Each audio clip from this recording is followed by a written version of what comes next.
రంగయ్య నా కొడుకు సింగపూర్ లో జాబ్ వచ్చింది. మన కొడుకు బాత్రూమ్ గడిగే పనే రాలేదు, వీటికన్నా బయట దేశంలో పని వచ్చిందా? ఏమల్లుడు సింగపూర్ లో జాబ్ వచ్చిందంటే? అవును మామా. పాపోరా నువ్వా? ఏమమ్మా అక్కడ జీతాలే సరిగిరు. ఎందుకు మామా? ఎందుకంటావేంద్రా? ఆ దేశం పేరేం పేరా? సింగపూరు. పూర్ అంటే ఏందా? పేదరికం. నిజమే మామా. మొత్తం సర్దైనా ఫ్లైట్ టైం అయిపోతున్నది, పదా. నేను పోను. ఏమైనా సింగపూర్ అంటే పూర్ దేశం అంట కదా.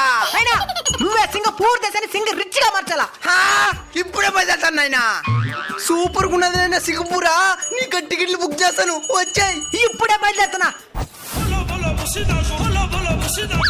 నెక్స్ట్ ఏం జరిగింది తెలుసుకోవాలనుకుంటున్నారా? అయితే మీరు తప్పకుండా ట్రాక్టర్ సుబ్బరాజ్ అనే షార్ట్ ఫిల్మ్ చూడాల్సింది.